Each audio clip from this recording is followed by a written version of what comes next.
Hello, hello. It's a brand new day. Friday is here, and I'm happy to say, not too bad looking for this Valentine's Day, but storms tomorrow for some, probably. As we get into next week, an Arctic blast awaits. Unfortunately, with that, some snow and ice, probably just to add to the icing on the cake. Let's talk about it in this Friday edition of the Texas Weather Roundup.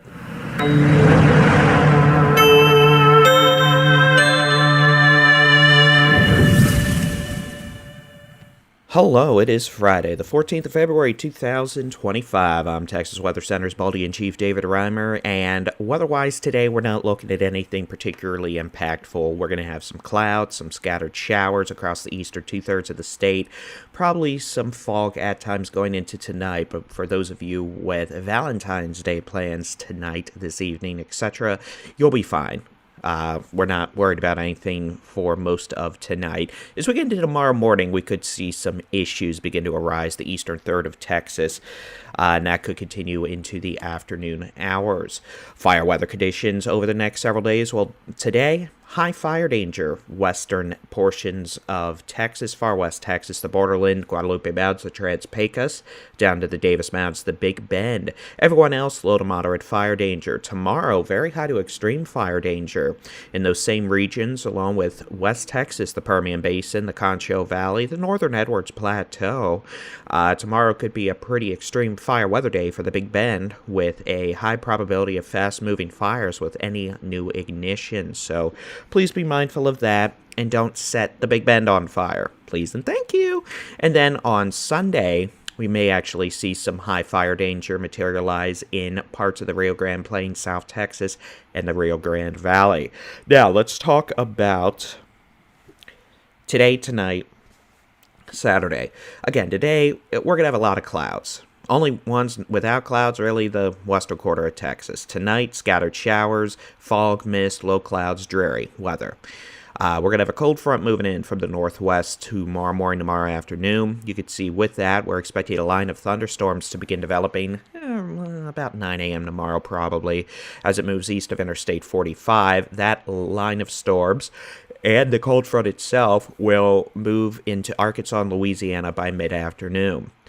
You can see we're expecting plenty of storms across parts of Arkansas, Louisiana, Mississippi, and then we could have some storms as well. But something I want to point out here is this specific model has not been ambitious with thunderstorm chances tomorrow in terms of severe weather. And we'll talk about the severe weather outlook in a minute, but even with what I'm about to show you, I want to emphasize this is not a forecast I have a lot of confidence in terms of us actually having to deal with a lot of severe weather tomorrow. This model kind of indicates we're not really going to have that much to deal with. Now, does that mean it's right and we're not going to have issues tomorrow? No, we could.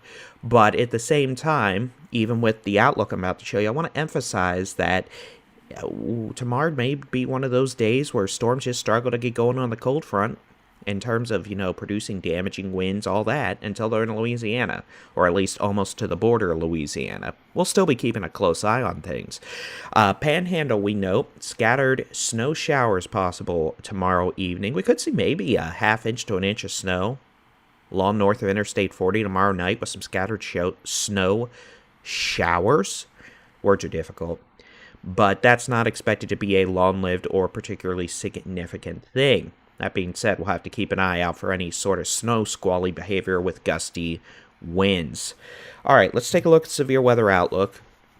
Now that I've given you the caveats, Storm Prediction Center has indicated the potential for isolated to scattered severe storms tomorrow morning, mid-morning through the mid-afternoon hours as a cold front moves from west to east, sparking off scattered thunderstorms along the cold front's leading edge.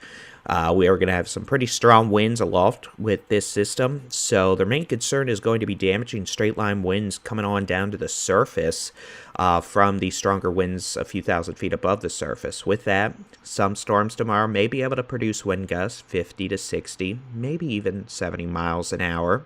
The tornado threat tomorrow is technically low. I want to look. If the HRRR model I just showed you is right, I really don't think we're going to be dealing with too many tornadoes tomorrow. That being said, knock on wood, and we're going to keep an eye on it because never say never. And, well, things could change. But hopefully this is going to be one of these bark worse than the bite sort of situations, with the better chance for severe storms in Louisiana, Mississippi, and Alabama tomorrow afternoon, tomorrow night, with that line of storms that becomes more rambunctious. Regardless, our risk of severe storms and storms as a whole will end by mid-afternoon as they move east into Louisiana and Arkansas. Here's forecast precipitation totals, rain totals over the weekend. The only system we have to deal with, again, tomorrow, really.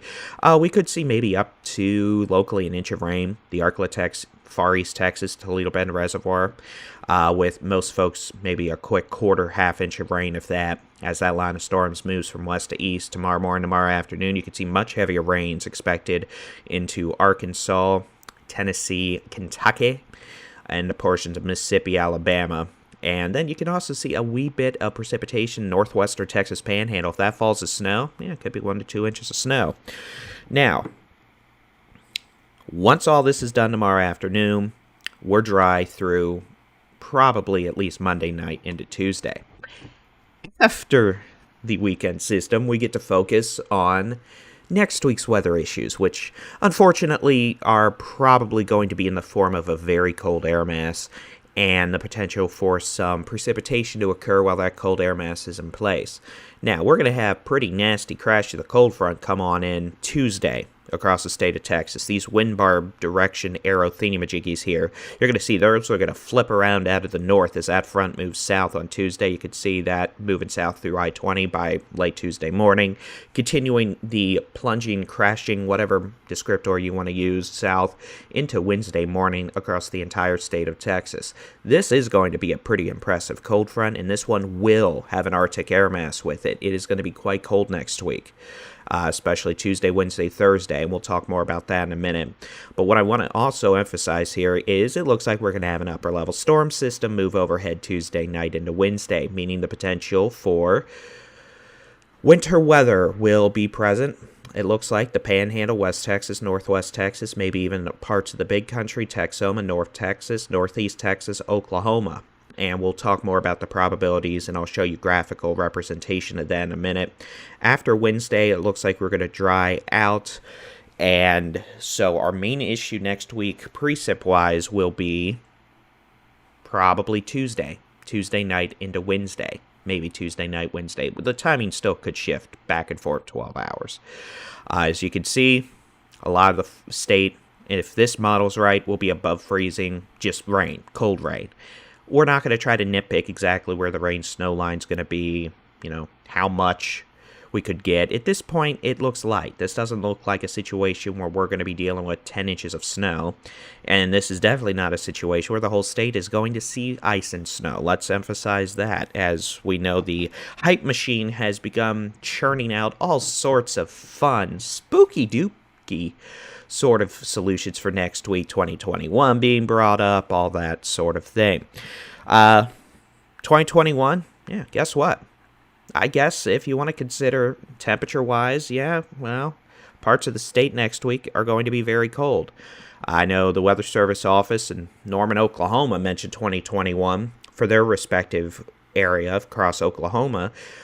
And look, some folks are going to be really cold next week. Northern half of Texas, you bet your behind it is going to be really cold at times next week. But unlike 2021, we're not going to be doing this for an entire week. We're going to be doing this for 2, maybe 3 days.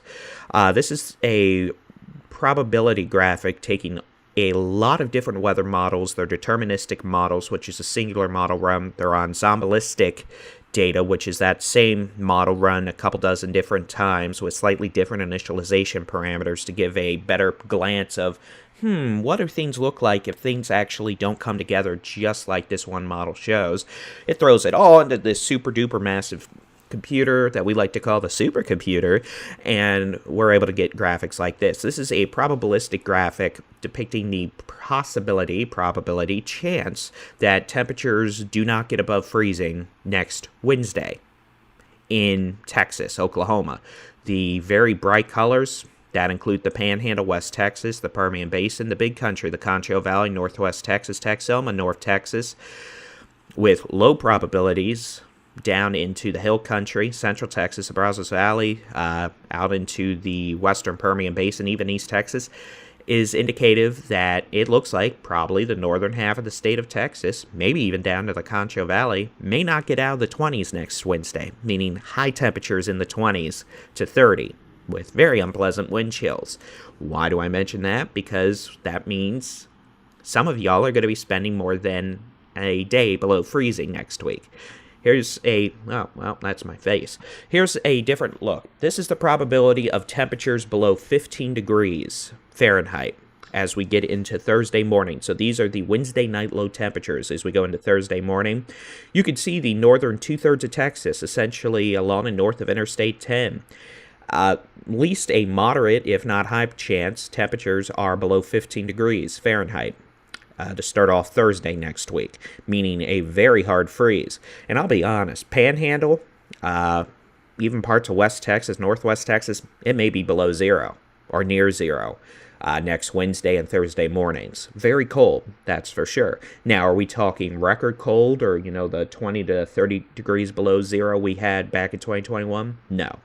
Does this mean it's going to be below zero in Austin?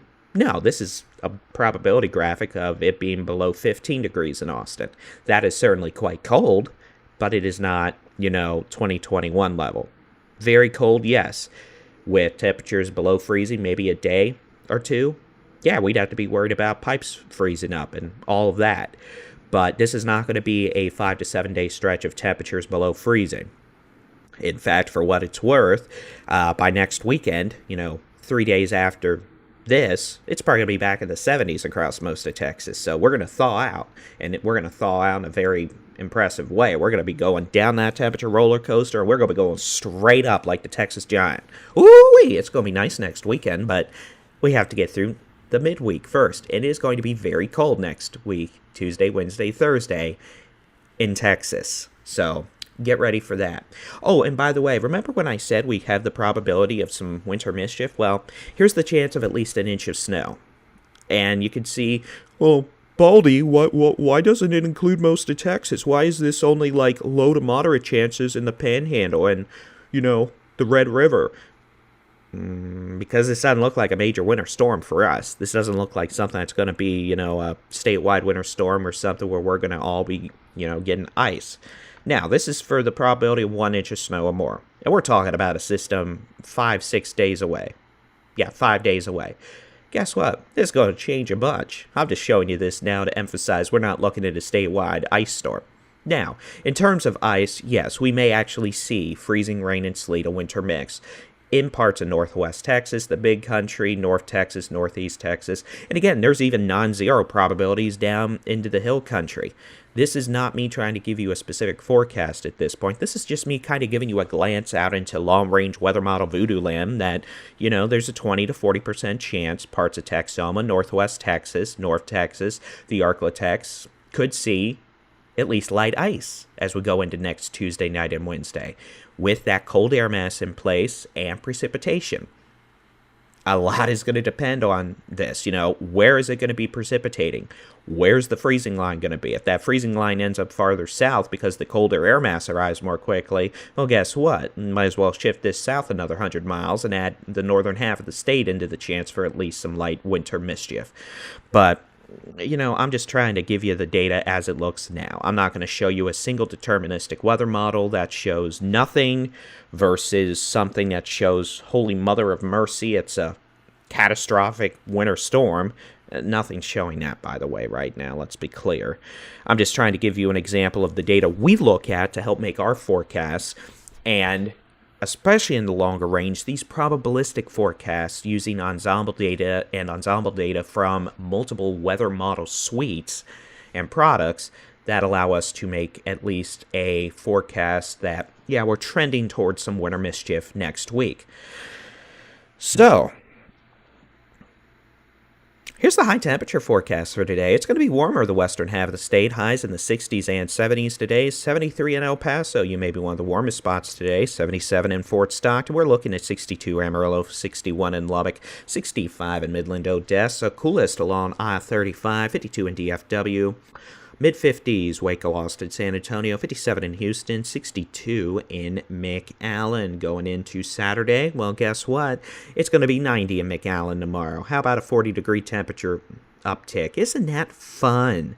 We're looking at almost 90 tomorrow in McAllen, 83 Laredo, 82 Del Rio, 63 El Paso, 45 Amarillo, 58 in Lubbock, 74 in DFW, 75 in Houston, 77 San Antonio, 77 in Austin, 74 in Waco, 77 in Beaumont and Jasper, 68 in Texarkana.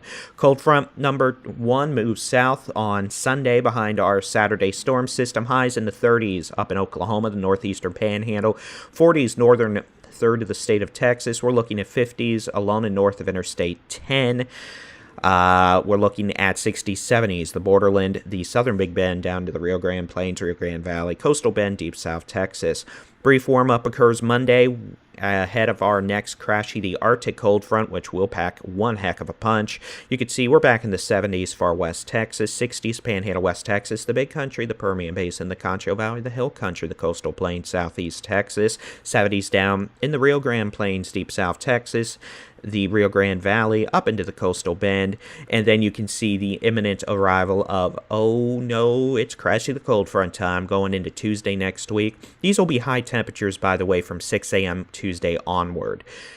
Notice it's still going to be in the 60s, 70s, and 80s, the southern half of the state on Tuesday. Enjoy it because that'll be 40 degrees colder as we get into Wednesday and Thursday. Notice high temperatures are going to struggle to get out of the teens in southern Kansas on Tuesday, 20s in the panhandle, and if the cold front's faster than indicated right now, and to be honest, it probably will be, these are going to be coming way down in future forecasts. And by the way, the highs next Wednesday and Thursday, probably not getting above freezing the northern third of Texas, with lows again Thursday morning below freezing probably across the entire state of Texas, with temperatures below 15 degrees, at least the northern half of Texas, if not the northern two-thirds of Texas next Thursday morning. So, yes, sirree, Bob.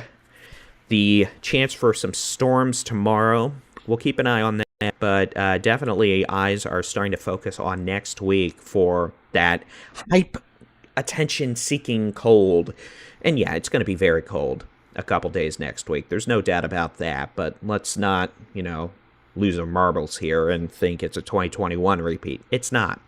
It's winter. Guess what? It gets cold. We do have cold snaps. I mean, it's mid-February. It's kind of when we do these things. So it'll be cold. It's going to get very cold for a few days next week, and then it's going to be in the 70s next weekend.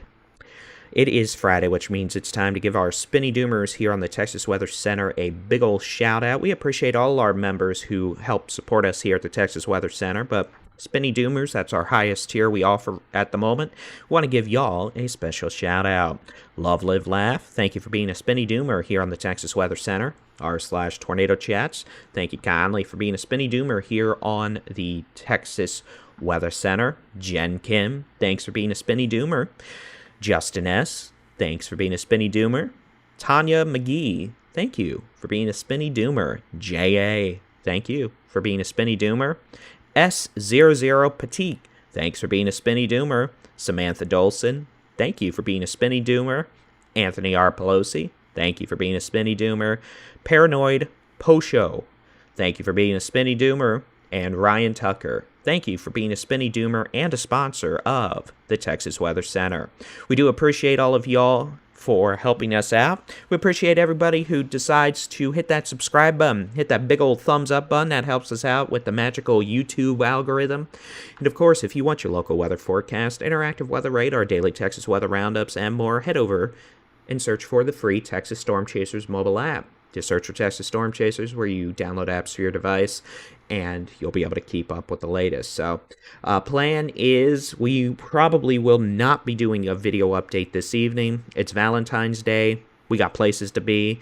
But we'll keep an eye on things. We'll have graphics. I mean, if something really crazy happens, I'm sure we'll do an afternoon video or something. But otherwise, we'll have content out over the weekend looking at, well, I guess tomorrow, and then next week's cold Arctic blast as well. Y'all have a great Friday. We'll chat with you later. Thanks for joining us. God bless.